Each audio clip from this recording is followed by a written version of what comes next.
Hello everyone. चलिए तो आज की क्लास में हम डिस्कस करते हैं अभी जो रिसेंटली आपका HPAS का मेंस का एग्जाम हुआ है उसमें आपका इंग्लिश का जो पेपर आया था। Let us discuss the whole paper in detail. Right, चलिए।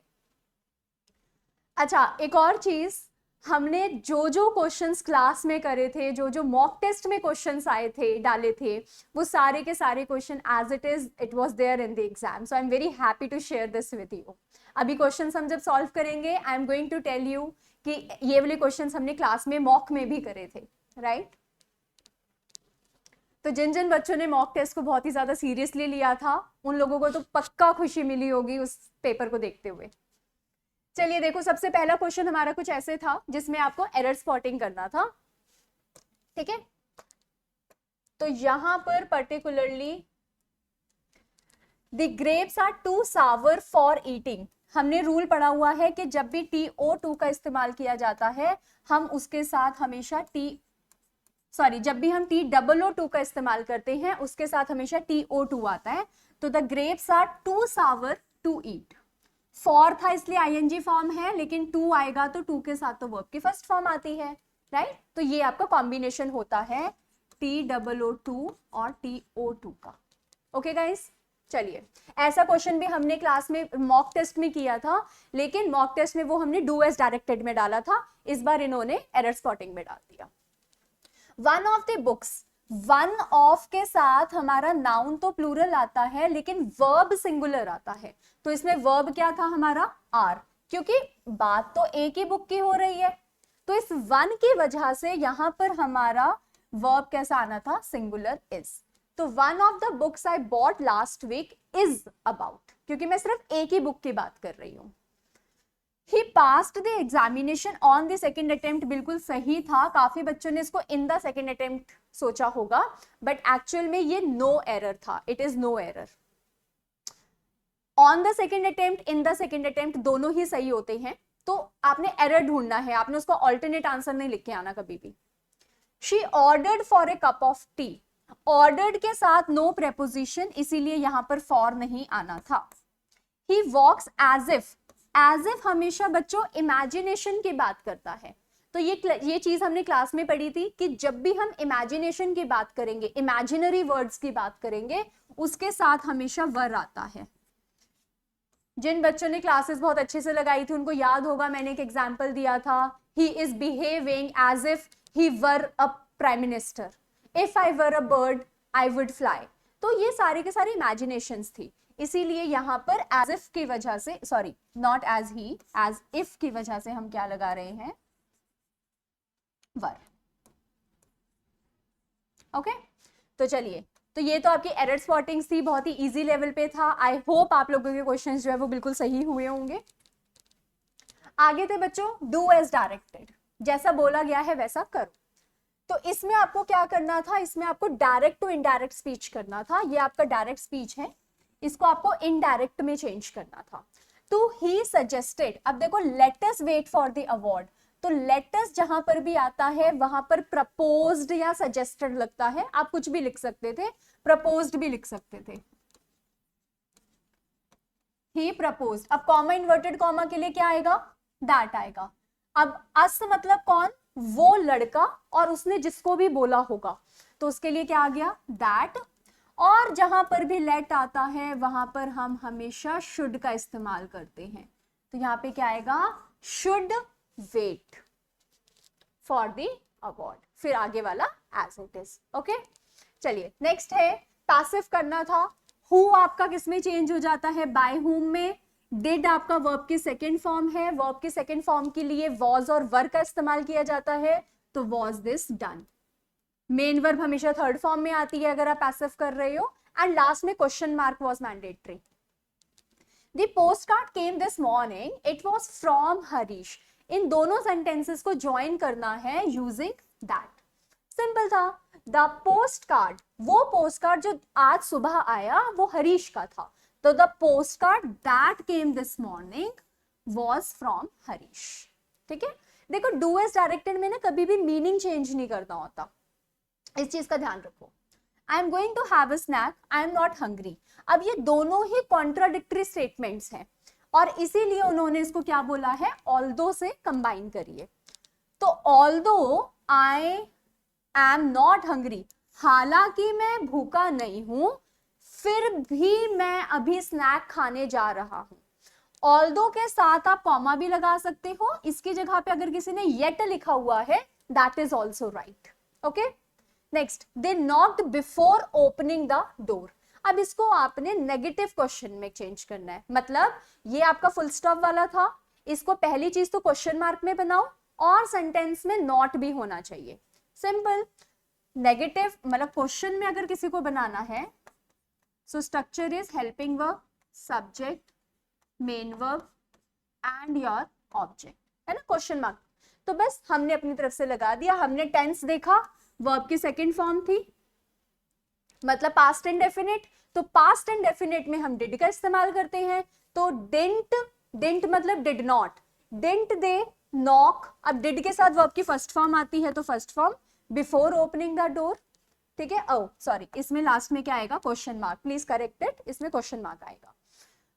वन मोर थिंग गाइस, अगर किसी ने डिड नॉट लिखा है तो वो ऐसे बन जाएगा, did they not knock before opening the door, तो नॉट दे के बाद चला जाएगा। और कॉन्ट्रैक्टेड फॉर्म में लिखा है, डिडंट लिखा है, तो वो एक साथ आ जाएगा। तो I hope these questions were right, आप लोगों ने बिल्कुल सही किए होंगे। Next, I haven't got a key so I can't get in, begin with if. मतलब मेरे पास चाबी नहीं थी इसलिए मैं अंदर नहीं जा पाया। तो इफ मतलब अगर, तो हम सिंपल बोल सकते हैं ना कि अगर मेरे पास चाबी होती तो मैं अंदर चला जाता। तो इफ आई हैड अ की आई कुड गेट इन, आपने यहाँ पे कंडीशनल यूज कर लिया। तो ये कौन सी कंडीशन थी आपकी, 0 1 2 3 में से सेकंड कंडीशन आपकी, ठीक है, जिसमें आप इफ के साथ पास्ट इंडेफिनिट लगाते हो और इधर मोडाल प्लस वर्ब की फर्स्ट फॉर्म लगाते हो। According to the weather forecast, they are dash over the state tomorrow. B के साथ लिखना है, ठीक है। अब देखो, टुमारो की बात कर रहा है मतलब फ्यूचर, राइट। तो फ्यूचर में हम क्या लगाते हैं, future is will plus verb की फर्स्ट फॉर्म। तो विल प्लस बी तो ऑलरेडी फर्स्ट फॉर्म था ही हमारा, बी जो होता है वो वर्ब की फर्स्ट फॉर्म होती है, इसलिए will be, there will be over the state tomorrow, sorry there will be heavy rainfall over the state tomorrow, इधर नहीं लिखा हुआ, heavy rainfall over the state tomorrow. Okay, don't tell us the answer to the puzzle, we can work it out for dash. अब reflexive, reflexive pronoun होते हैं जो self लगता है जिनके पीछे, myself, yourself, himself, ourself, them self. तो बस इसमें सब्जेक्ट देखो और उसके अकॉर्डिंग रिफ्लेक्सिव लगा दो। सब्जेक्ट क्या था, वी, तो वी का रिफ्लेक्सिव आर सेल्फ, तो आंसर क्या आएगा, ourself. Okay, I am very dash about what to do. Simple है, देखो बच्चे, आई एम वेरी कंफ्यूजिंग। काफी बच्चों को लगता है कि मैम यहाँ पर हमने पढ़ा था कि एम के साथ आईएनजी फॉर्म आता है, तो बिल्कुल आता है बच्चों एम के साथ आईएनजी फॉर्म, लेकिन यहाँ पर हम एक्शन नहीं बता रहे, वो एक्शन था इसलिए आईएनजी फॉर्म आएगा। यहाँ पे हम उसके बारे में बता रहे हैं, राइट। तो I am very ED form, it should be participle, यहाँ पे पार्टिसिपल की जरूरत है, तो क्या आएगा, confused. My new job is great. I like it dash better. अब better than my old one. Better आपका क्या है, comparative degree. अब comparative degree के साथ क्या आएगा, अगर ये ऑलरेडी आपका adjective है तो इसके साथ more नहीं much आता है, क्योंकि much क्या है हमारा, adverb। जिसको नहीं पता है वो लिख लीजिए, much हमारा adverb है, तो adjective से पहले adverb लगेगा, ना कि more। तो बेटर तो देखो वैसे भी कंपैरेटिव डिग्री ही है ना, तो मोर तो वैसे नहीं लगा सकते, मोर भी कंपैरेटिव होता है, ठीक है। चलिए आगे आता है फिल इन द ब्लैंक, ये वाले आपके ब्लैंक थे। I considered him to be dash, very easy, intelligence आपका नाउन था, आपने उसका एडजेक्टिव फॉर्म लिखना था, मैंने उसे क्या कंसिडर किया, intelligent. Everybody is asleep aren't they, everybody, देखो एवरीबडी के लिए प्रोनाउन क्या लगा, दे, और इसीलिए इज का आर हो गया। वैसे तो जो हेल्पिंग वर्ब क्वेश्चन में होता है वही हेल्पिंग वर्ब उधर लिखना होता है, बट बिकॉज यहाँ पर हमने दे लिखा है, एवरीबडी का दे हो गया, इसकी वजह से हमें इज का आर लेना पड़ा। और क्योंकि हमारा ये सेंटेंस पॉजिटिव था इसीलिए हमारा आंसर क्या आया यहाँ पर, negative. Okay, next is reading books will make you. अब वो कह रहा है रीड से बताना है, तो रीड बुक्स कभी नहीं होता, रीड, रेड, रेड, तीन फॉर्म्स तो इसकी यही होगी। So we never say read books, read books, read books, right. तो answer should be reading books. अब वो बुक्स नाउन है, नाउन के बारे में बता रहा है, एडजेक्टिव, तो this is the present participle that we used here. Over half of our employees, जब भी सेंटेंस में हाफ ऑफ लगता है तो इसके साथ अगर आपका नाउन प्लूरल है तो वर्ब भी प्लूरल आएगा, इसीलिए यहां पर हैव का क्या बन जाएगा, हैव। मतलब हैज और हैव में से क्या चूज करोगे आप, हैव, राइट। अगर यहाँ पे एम्प्लॉई होता तो हैज आ जाता। The consultants dash a proposal to reorganize the company, put on, put off, put forward, right. देखो बच्चों, पुट ऑन का मतलब क्या होता है, put on the jacket, put on मतलब टू वियर समथिंग, तो यहां पर आएगा पुट फॉरवर्ड। पुट फॉरवर्ड का मतलब क्या हो गया हमारा, कि आप किसी भी चीज को मतलब एक तरह से अपना सजेशन दे रहे हो to reorganize the committee company, तो आप इसमें वो क्या बोल रहे हैं कि एक तरह से बताया जा रहा है, वो अपने विचार दे रहे हैं कि भाई एक प्रपोजल दिया है कि इसको आगे कंटिन्यू करो, अपनी हमारी कंपनी को रीऑर्गेनाइज करा जाए। ओके, चलिए ओके बच्चों, नेक्स्ट क्वेश्चन देखिए। अब ये वाला क्वेश्चन भी हमने मॉक में किया था, ये वाला क्वेश्चन भी हमने मॉक में किया था। Complement and compliment, her scarf, देखो एक ही सेंटेंस, ये बच्चों ने काफी ज्यादा गलती करी थी मॉक टेस्ट में भी, उन्होंने दोनों से अलग अलग सेंटेंस बना दिए, जबकि साफ साफ बोल रहा है in a single sentence you have to use it. तो हमेशा क्वेश्चन जरूर पढ़ा करो, ठीक है। तो आई एम डैम श्योर जिन बच्चों ने मॉक में ये गलती करी है उन्होंने एक्चुअल एग्जाम में इस गलती को नहीं किया होगा। Complement, compliment, her scarf was a perfect complement to her dress. जैसे हम बोलते हैं ना कि ये चीज आपके लिए कॉम्प्लीमेंट्री है, या फिर फॉर एग्जाम्पल ये ड्रेस को कॉम्प्लीमेंट कर रहा है, मतलब जच रहा है, इसके साथ जा रहा है, तो वो क्या बन जाएगा, एक ई वाला कॉम्प्लीमेंट। और आई वाले कॉम्प्लीमेंट का मतलब क्या हो गया है, तारीफ। तो उसका जो स्कार्फ उसने ले रखा था वो उसके ड्रेस के साथ मैच हो रहा था, इसकी वजह से उसको तारीफें सुनने को मिली, तो she received a compliment. Forward मतलब आगे, एंड फॉरवर्ड मतलब टाइप ऑफ एसे और समथिंग जो ऑथर के बारे में लिखा जाता है कि भाई ऑथर अपना कैसा है, ठीक है। तो ये आपका सेंटेंस हो गया। अफेक्ट, इफेक्ट वाला जो होता है, ई वाला, वो बच्चों आपका नाउन होता है, और जो ए वाला होता है वो आपका वर्ब होता है, ठीक है। तो the new law had a positive effect, यहाँ पे नाउन बन गया। It did not, helping verb है तो अगला ऑफ कोर्स मेन वर्ब होगा, तो ए वाला क्या बन गया, वर्ब।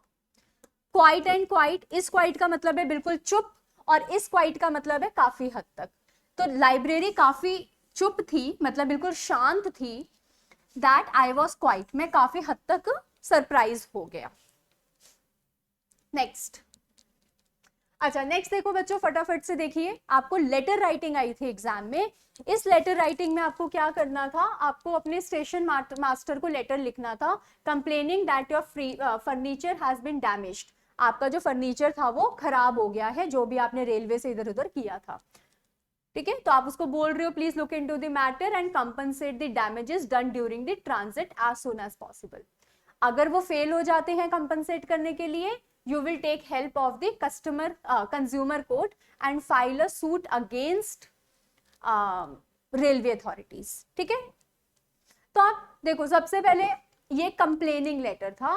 कंप्लेनिंग लेटर में आप हमेशा PCES का पैटर्न जो है वो फॉलो करते हो। तो problem, cause, effect and solution, ठीक है। तो जैसे कि रीजन ऑफ राइटिंग, आपने जो भी आपका है जो लेटर था वो मतलब रेलवे के थ्रू भेजा गया एंड वो डैमेज हो गया, वो सारी चीजें आप उसमें लिखोगे। प्रॉब्लम क्या थी, ये चीज एक्चुअल में आपकी प्रॉब्लम थी, यहां से आपका एक्चुअल में जो टॉपिक है वो स्टार्ट होता है, ठीक है। You found several pieces of furniture were damaged, damage happened due to mishandling during transit, लोगों ने अच्छे से उसको हैंडल नहीं किया, जो भी आपके वर्कर्स थे रेलवे के। एंड फाइनेंशियल लॉस हुआ, इनकन्वीनियंस कॉज्ड हुई, भाई अब सामान खराब हो गया तो पैसा तो आप ही को भरना पड़ेगा ना, दोबारा से आप ही को खरीदना है दोबारा सामान, तो आप ही का लॉस हुआ है, तो उस चीज को इलाबोरेट करके लिखिए अच्छे से। एक्सपेक्टेशन या फिर आपकी रिक्वेस्ट क्या है रेलवे से, आप क्या चाहते हो रेलवे क्या करे, तो आप उसको लिखो कि भाई to look into the matter immediately, request adequate compensation for the damage, पैसे दो या सामान ठीक करो या सामान नया ला के दो, जो भी आप उसमें इलाबोरेट करके लिखना चाहते हो। एंड वार्निंग और कॉन्सिक्वेंस हम इसलिए लिख रहे हैं क्योंकि क्वेश्चन में दिया हुआ था, ठीक है, कि आप एक you will file a suit, आप एक कंप्लेंट रेज करवा देंगे इन sorry you will raise a complaint through the consumer court, in the consumer court, ठीक है। तो इस टाइप से आप उस लेटर को अपना लिख सकते थे। इसमें भी आपको लेटर राइटिंग में ये बताया गया है कि आपने हिंदुस्तान टाइम्स के एडिटर को लिखना है, you have come across an advertisement in Hindustan Times, there was an advertisement in the Hindustan Times newspaper, जिसमें आपने एक पोस्ट के लिए अप्लाई करना है, post for assistant in large Delhi publishing firm, right.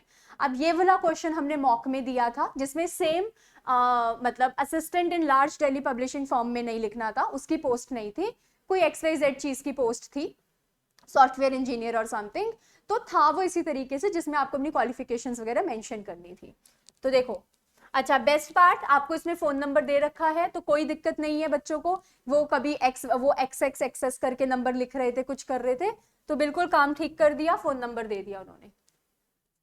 तो आप सबसे पहले लिखो आपने वो लेटर कहाँ पे देखा, एडवर्टीजमेंट कहाँ पर देखी, और आप इस पोस्ट के लिए अप्लाई कर रहे हो।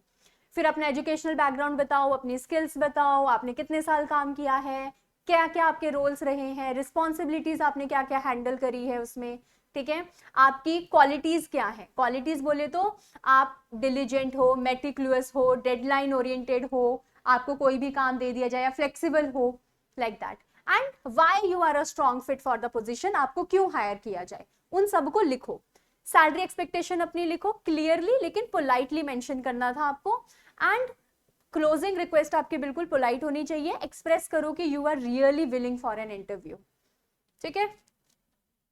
आफ्टर दैट आपको अगेन एक लेटर आई थी जिसमें बताया गया था कि रिसेंटली ट्रांसफर हुआ है फादर का, तो आप उसको बता रहे हो कि भाई घर में सब सही है नहीं है, उन सारी चीजों के बारे में आप फादर को एक लेटर लिख रहे हो, ठीक है। Giving him the news about everyone at home and asking him to be cheerful and take care of his health, ठीक है।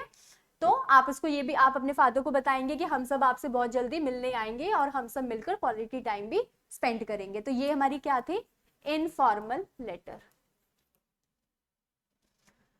सो फैमिली न्यूज अपडेट्स उसको दीजिए भाई अपने फादर को, कि मदर की वेलबींग, हर डेली रूटीन क्या चल रहा है, ग्रैंड मदर की हेल्थ, ब्लेसिंग, अफेक्शन, सब कुछ। आपके इमोशनल रीअश्योरेंस दो, कि पापा को बोलो कि पापा आप अकेला फील मत करो, वी कैन अंडरस्टैंड आप अकेले हो, but don't feel alone, we are with you. Informal है तो आप उनको, आप ये सब चीजें ऐड ऑन कर सकते हैं, ठीक है। Remind him to take proper care of his health, adjust to the new environment carefully, हवा पानी बदला है तो अपनी हेल्थ का ध्यान रखें, अच्छा खाना खाएं, बाहर का जंक फूड ना खाएं, ठीक है।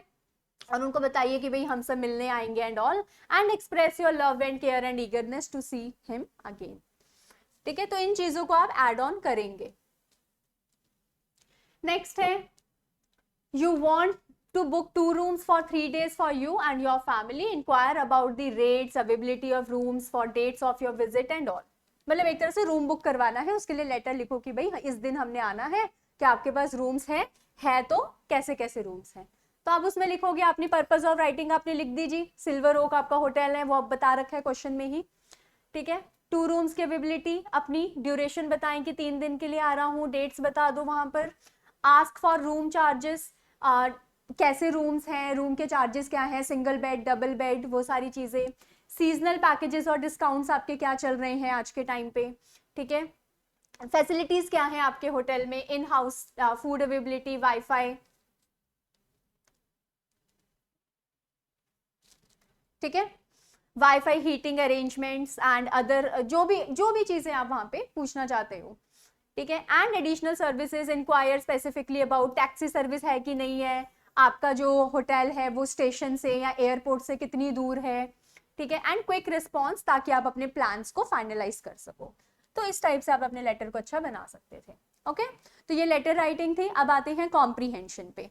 कॉम्प्रीहेंशन इज ऑल अबाउट, आपको एक छोटा सा पैराग्राफ दे रखा था, ठीक है, जिसके ऊपर कुछ क्वेश्चंस दिए गए थे। अब देखो बच्चों, आपको जो आंसर लिखने थे ना वो पैसेज के अकॉर्डिंग ही लिखने थे, लेकिन कुछ चीजें आप अपनी तरफ से ऐड ऑन कर सकते थे, not out of the context जाके, सिर्फ उसी चीज को इलैबोरेट अपनी वर्डिंग्स में कर सकते थे, लेकिन सिर्फ कंटेंट वही जो पैसेज में दे रखा है, ठीक है। तो ये आप देख सकते हैं 2 मार्क्स का क्वेश्चन था, जिसमें कम से कम इतना आपको लिखना था, कम से कम नहीं, इतना इनफ है 2 मार्क्स के लिए।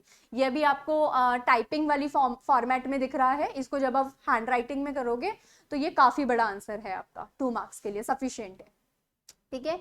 तो वो कह रहे हैं कि who are more vulnerable to road traffic injuries and why.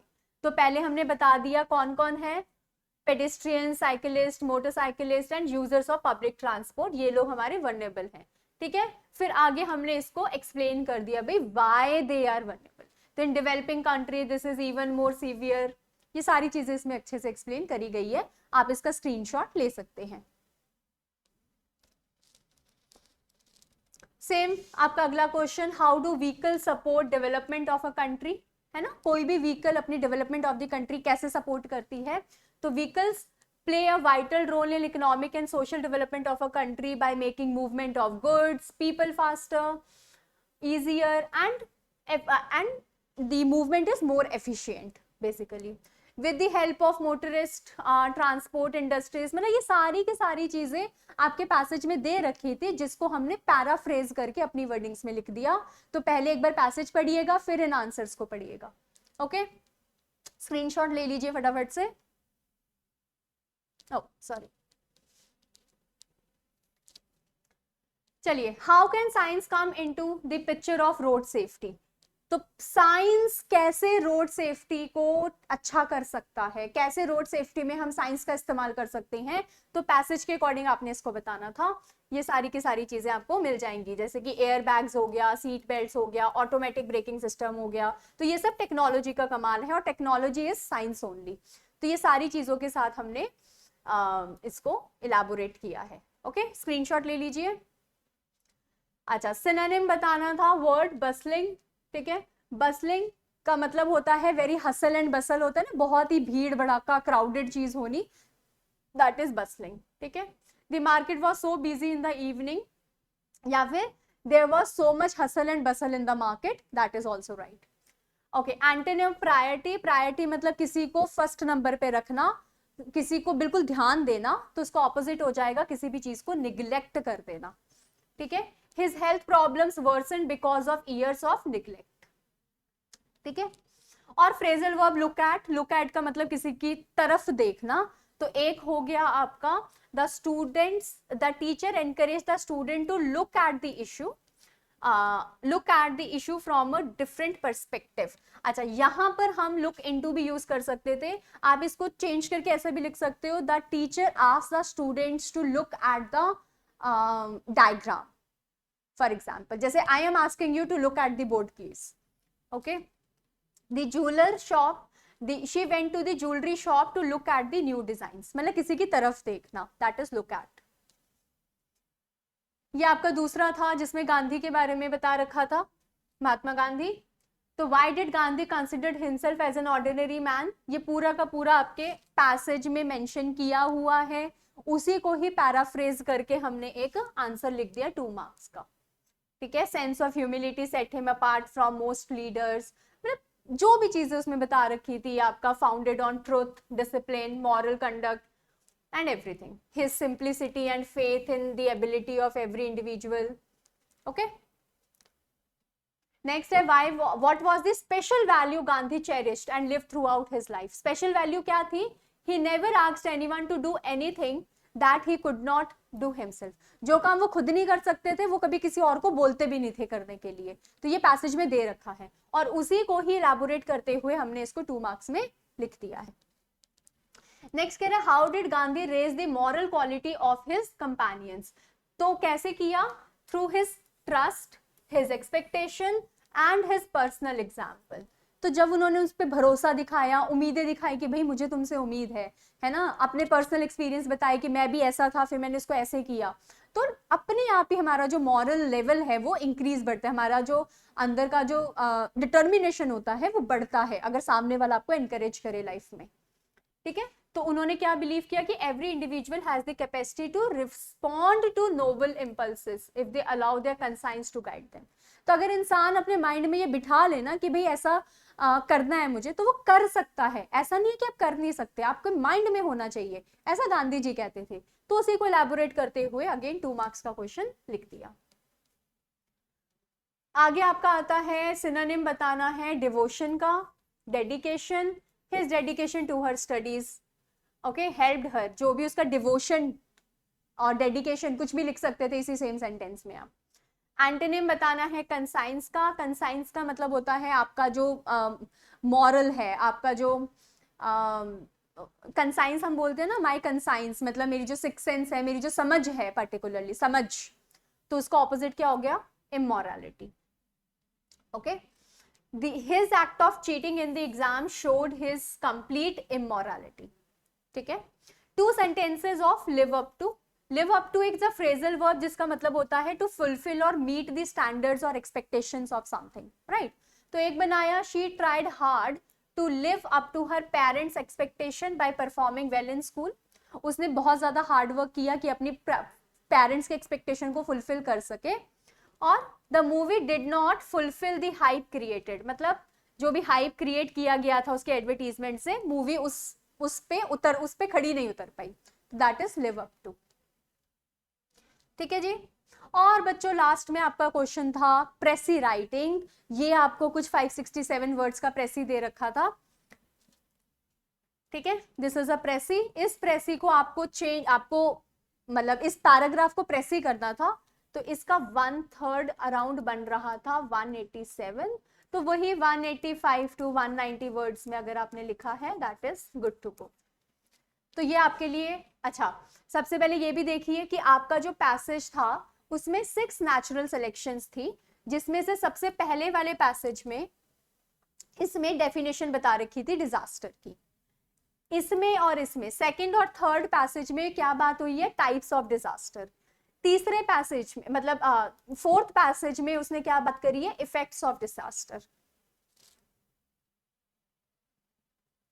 ये देखो, the effect of natural disaster fourth passage हो गया। ये दोनों हमारे टाइप्स ऑफ डिजास्टर है ना, नेचुरल एंड मैनमेड डिजास्टर। फिर इसमें मैनमेड डिजास्टर की बात करी है उसने, ठीक है, और इसमें उसने what do you call explanation दी है, राइट, डेफिनेशन बताई है। तो ये फर्स्ट पैसेज था, ये second passage, third passage and fourth passage. Fourth में उसने इफेक्ट की बात करी। फिर qualities required for disaster management, ये इसने लास्ट में बात करी है, जिसकी बात हमें प्रेसी में लिखना था, पर उसने पैसेज 4 के ही एंडिंग में बात कर ली। और फिफ्थ और सिक्स्थ पैसेज में उसने मेजर्स बताए हैं ड्यूरिंग द डिजास्टर। ठीक है, तो ये चीजें हमें बतानी थी। उसकी डेफिनेशन क्या है, डिजास्टर टाइप्स क्या है, उसकी सिविरिटी क्या है, qualities needed for disaster management, ये सारी चीजें क्योंकि पैसेज में बता रखा था तो हमें इन सबको अपनी प्रेसी में लिखना था, लेकिन एग्जैजरेट नहीं करना था उन चीजों को जैसे प्रेसी में कर रखा था। मेजर्स ड्यूरिंग डिजास्टर मैनेजमेंट जो आपके फिफ्थ और सिक्स्थ पैसेज में बता रखा था वो भी आपको प्रेसी में लिखना ही पड़ेगा। एंड प्रिपरेडनेस बिफोर कि डिजास्टर्स, कि आप जब डिजास्टर आ रहा है तो उससे पहले आपका मेंटल लेवल क्या होना चाहिए कि आर यू प्रिपेयर कि डिजास्टर आए और आपको कोई फर्क ना पड़े, आपने क्या उस लेवल पे मेहनत करी है, मतलब सरकार ने। तो उसके ऊपर ये सारी चीजें थी कि हमें कैसे कैसे सिस्टम वगैरह बनाने चाहिए। प्रिपरेडनेस बिफोर डिजास्टर्स। तो सबसे पहले आपको टाइटल लिखना था, ये आपका प्रेसी है, title preparedness and management of disasters. ठीक है, और ये एक 187 वर्ड्स का आपका प्रेसी है। ठीक है, तो इसको आप स्क्रीनशॉट ले लीजिए और यहाँ पे आपको एक बार पता चल जाएगा कि कैसे उस 567 वर्ड्स को जो उन्होंने एग्जैजरेट करके दे रखा था नेचुरल डिजास्टर के ऊपर, डिजास्टर्स के ऊपर पर्टिकुलरली, उसको हमने कैसे छोटा करके लिखा है, 1/3 करके लिखा है। ओके, तो इसका स्क्रीनशॉट ले लीजिए, ठीक है। चलिए गाइस, तो उम्मीद करती हूँ कि ये क्लास आपको अच्छी लगी होगी, आपको अपने एग्जाम से रिलेटेड चीजें पता चली होंगी कि हमने क्या क्या एग्जाम में लिखा है, आपके कितने क्वेश्चन सही हुए हैं, राइट। ओके, तो हमारा नेक्स्ट क्वेश्चन आता है, give the synonym for each of the following and make the use of it in a sentence. तो सिनोनिम क्या था, हम वर्ड क्या था हमारा, अबेट। अबेट का सिनोनिम हो गया डिमिनिश। अबेट का मतलब क्या होता है, किसी भी चीज को लेस स्ट्रॉन्ग करना, अबेटेड, अबेट, है ना। तो इसका सिनोनिम है किसी भी चीज को डिमिनिश करना, छोटा करते जाना। तो इसमें हमारा सेंटेंस क्या बनाया था, strong finally began to diminish after hours of heavy rain. आप यहाँ पे अबेट या अबेटेड वर्ड भी यूज कर सकते थे। मेटिकुलस, अच्छा देखो ये अबेट क्वेश्चन ही था जो मैं बता रही थी कि हमने मॉक में दिया था और इसमें भी आया। अबेट आपको मॉक टेस्ट में भी मिलेगा। मेटिकुलस मैंने क्लास में पढ़ाते हुए बच्चों को ये वर्ड लिखवाया था, इसके रिलेटेड एग्जाम्पल्स भी लिखवाए थे। इसका मतलब होता है केयरफुली, किसी भी चीज को डिटेल में जाकर पढ़ना। ओके, तो she was very careful in checking every detail of the report.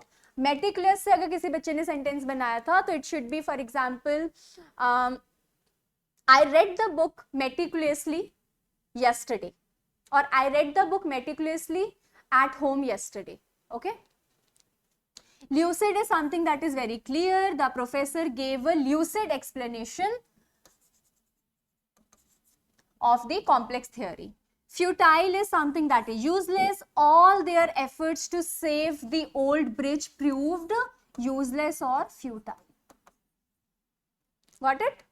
चलिए नेक्स्ट हमारा आता है बैरन। बैरन इज ऑल अबाउट, उल्टा बताना है ना, तो बैरन मतलब बंजर, बंजर जमीन जो होती है आपकी, तो उल्टा क्या हो गया, the fertile land. The farmer was happy to see his land from to see his land become fertile after years of hard work. मतलब उसको बहुत अच्छा लगा, ये बहुत खुश हुआ जब इतने साल की मेहनत के बाद उसकी जो जमीन है वो बंजर ना रहकर उपजाऊ जमीन हो गई। ईगर, ईगर का मतलब क्या हो गया, you are eager to do something, जिज्ञासु हो, बहुत ज्यादा एक्साइटेड हो। इसका ऑपोजिट क्या हो गया, रिलक्टेंट। तो she was reluctant to join the trip because of her busy schedule, not showing eagerness of something. Strict मतलब बहुत ही ज्यादा स्ट्रिक्टली कोई काम करना, तो ऑपोजिट ये ऑब्वियसली सबका सही होगा, that is lenient. Lenient marking कर दो मैम, ऐसे बोलते हैं काफी बच्चे। The new teacher is lenient compared to the previous one. So the previous one was very strict. Antonym borrow. I had to borrow some money. Sorry, मतलब lend का antonym borrow. Lend मतलब एक तरह से क्या होता है, उधार देना, और can you please lend me some money, और borrow मतलब उधार लेना। तो I had to borrow some money from my friend to buy the book. अब इसमें अगर फ्रेंड ने आपको पैसा दिया तो वो फ्रेंड क्या बोलेगा, my friend has lent me some money. Okay? Okay. Next आता है आपका, ये जो आपका फ्रेजेस इडियम्स दे रखे हैं, इनसे रिलेटेड आपको सेंटेंस बताना था। तो डू अवे विद, इसका मतलब होता है टू अबॉलिश, किसी भी चीज से कहते नहीं, अब मैं थक गया हूं, to get rid of, irritate हो जाना, अबॉलिश, उसको खत्म कर देना। The government plans to do away with old laws are no longer useful. ठीक है, तो जो भी गवर्नमेंट के प्लान्स है कि अपनी ओल्ड लॉज को हम अबॉलिश कर देंगे, दैट मतलब ऐसे लॉज जो कि यूजफुल नहीं है, गवर्नमेंट ने प्लान किया कि उन वाले लॉज को हम क्या कर देंगे, अबॉलिश। ब्रेक इन मतलब जबरदस्ती घुसना। Okay, break in through the back store, जो थीव्स है, जो चोर है, वो पिछली रात पिछली दरवाजे से घुस गए घर के अंदर। Face the music, to accept unpleasant consequences of one's action, right. They had to face the music after being caught cheating in the exam.